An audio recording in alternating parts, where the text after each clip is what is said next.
નમસ્કાર ખેડૂત ભાઈ, અમૂલ બામણીયા ઓફિશિયલ ચેનલમાં તમારું સ્વાગત છે। તો મિત્રો, જુલાઈ મહિનો ચાલુ છે અને એન્ડ જુલાઈ મહિનાની 15 તારીખ પણ થવા આવી ગઈ છે। તો જુલાઈ મહિનાની 15 તારીખ પછી અને ઓગસ્ટના પ્રથમ પખવાડિયા સુધીમાં આપણે દિવેલાનો પાક છે તે ઘણા ખેડૂતો વાવતા હોય છે અને ઘણા ખેડૂતો વાવણીમાં પણ જે સૂકી ખેતી છે, સૂકી એરંડાની ખેતી છે, તેમાં આપણે વાવણીમાં પણ વાવી દીધા છે। તો મિત્રો, વાવણીમાં આપણે 4 જાતનું આપણે વાત કરીશું મિત્રો। જે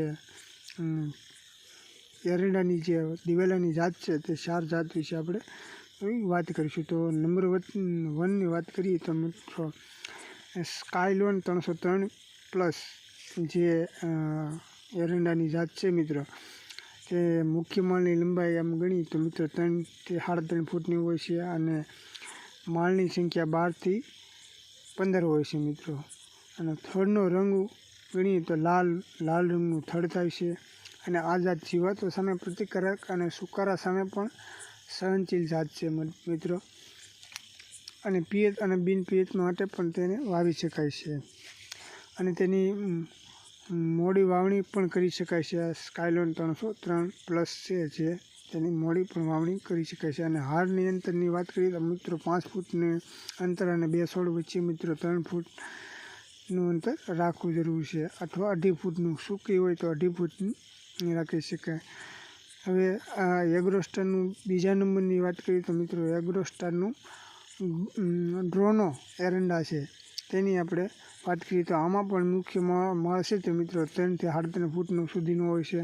માળની સંખ્યા 12 થી 15 હોય છે મિત્રો। જીવાત અને સુકારા સામે પ્રતિકારક જાત છે અને પાકવાના દિવસો જો ગણીએ મિત્રો તો 230 થી 240 દિવસ લાગે છે મિત્રો। એટલે મિત્રો, જે એગ્રોસ્ટારનું ડ્રોનો એરંડા છે તે પણ સારામાં સારી જાત છે મિત્રો।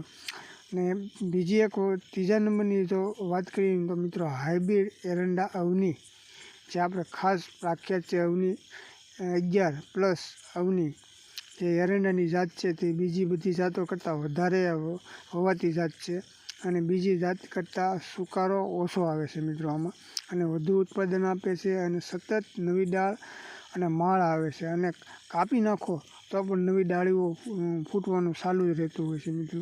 બીજો જાત કરતાં આનો ઉતારો વધારે સારો આવે છે મિત્રો। યોગ્ય ખાતર અને બિયારણનો દર જાળવવો જરૂરી છે। પિયત માટે લાંબા અંતરે અને બિન પિયત માટે પણ અનુકૂળ છે। ટૂંકા અંતરે પણ વાવેતર મિત્રો કરી શકીએ છીએ। તો અવની 11 પ્લસ છે તો મિત્રો બેસ્ટ જાત છે મિત્રો, તો એને પણ વાવી શકાય છે મિત્રો। અને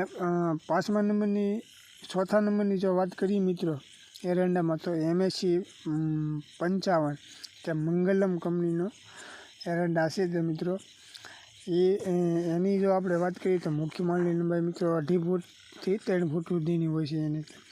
હવે માળની સંખ્યા 9 થી 11 હોય છે। આ જાત પણ જીવાત અને સુકારા સામે પ્રતિકારક જાત છે મિત્રો। અત્યારે ઝાઝો ભાગ જે અત્યારે હાઇબ્રિડ જાતો છે સુકારા સામે પ્રતિકારક જાતો છે અને પિયત અને બિન પિયતમાં પણ આ જાત છે તે બેસ્ટ છે। અને પાકવાના દિવસો મિત્રો 200 થી 210 સુધી ના દિવસો લે છે મિત્રો। અને વાવણીનો સમય જો ગણીએ તો જુલાઈથી ઓગસ્ટના મહિનામાં તેની વાવેતર કરી શકાય। ઓગસ્ટના છેલ્લા પખવાડિયા સુધી તેની પણ વાવી શકાય છે મિત્રો। અને હારનું અંતરની 5 ફૂટની અને 2 છોડ વચ્ચે 2.5 ફૂટથી 3 ફૂટ સુધીનું, જો પિયત હોય તો 3 ફૂટના રાખવાના, 2.5 ફૂટનું રાખી શકાય છે।